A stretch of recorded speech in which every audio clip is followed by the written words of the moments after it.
हाय, क्या आप जानते हैं आरबीआई की एक पॉलिसी इकोनॉमी की पूरी डायरेक्शन को बदल सकती है।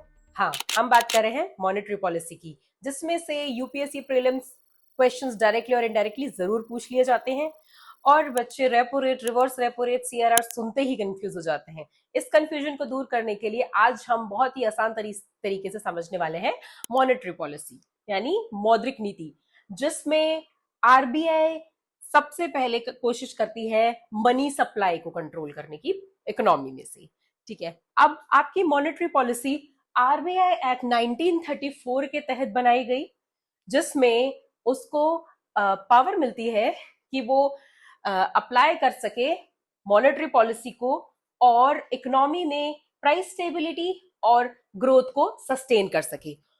अब ये सब चीजें परफॉर्म करने के लिए दो तरह से मॉनेटरी पॉलिसी काम करती है। पहला तरीका है एक्सपेंशनरी मॉनेटरी पॉलिसी, जिसमें लिक्विडिटी को बढ़ाने का काम किया जाता है, यानी इकोनॉमी में पैसा सप्लाई किया जाएगा ज्यादा से ज्यादा। और दूसरा तरीका है कॉन्ट्रैक्शनरी मॉनेटरी पॉलिसी, जिसमें लिक्विडिटी को समेट लिया जाएगा। जब इकोनॉमी में ज्यादा सप्लाई हो रही है पैसे की, तो उसको समेटने की कोशिश की जाएगी, किसके through? Contractionary monetary policy. Monetary policy के दो टूल्स हैं जिसके थ्रू आपकी इकोनॉमी में मनी सप्लाई को कंट्रोल किया जाता है। यहां पर कोशिश करी जाती है इन्फ्लेशन और डिफ्लेशन को कंट्रोल करने की, यानी प्राइस स्टेबिलिटी को मेंटेन करने की।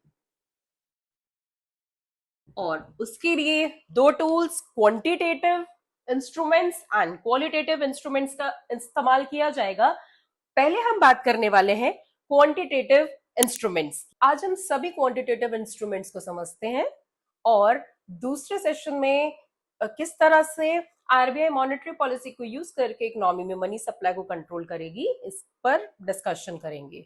सबसे पहला इंस्ट्रूमेंट है लिक्विडिटी एडजस्टमेंट फैसिलिटी, जो दो मैकेनिज्म से काम करता है। जब इकोनॉमी में लिक्विडिटी कम होती है और जब इकोनॉमी में लिक्विडिटी ज्यादा होती है। पहला केस है रेपो रेट, जिसे रीपर्चेज रेट भी कहा गया है। कमर्शियल बैंक्स आरबीआई से शॉर्ट टर्म के लिए लोन लेती है और जिस इंटरेस्ट रेट पे ये लोन ग्रांट किया जाता है उसे रेपो रेट कहा जाता है।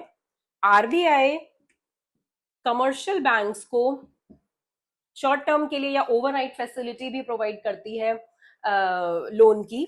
उसके बदले उन्हें आरबीआई के पास एज अ कोलेटरल सिक्योरिटीज को पार्क करना होता है और फिर उन्हें मनी लेंड कर दिया जाता है। This is during the borrowings.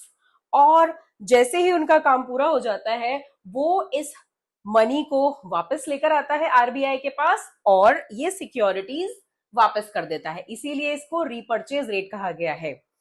दूसरा मैकेनिज्म, जब आरबीआई कमर्शियल बैंक्स के पास लिक्विडिटी ज्यादा है और वो अपने सरप्लस फंड्स को आरबीआई के पास जमा कर देती है। आरबीआई उसके बदले इन कमर्शियल बैंक्स को सिक्योरिटीज ग्रांट करती है। दूसरा इंस्ट्रूमेंट हम पढ़ेंगे bank rate. Bank rate economy में मनी सप्लाई मेंटेन करने के का बहुत इंपॉर्टेंट टूल होता है। यहां पर आरबीआई कमर्शियल बैंक्स को लॉन्ग टर्म के लिए लोन प्रोवाइड करती है। इंपॉर्टेंट है लॉन्ग टर्म। और ये जो बैंक रेट है, ये कमर्शियल बैंक्स की लेंडिंग रेट को अफेक्ट करती है। ठीक है, आगे बात करेंगे कि किस तरह से बैंक रेट को यूज करके मनी सप्लाई एडजस्ट किया जाता है। ओके, नेक्स्ट टूल होगा कैश रिजर्व रेशियो, सीआरआर।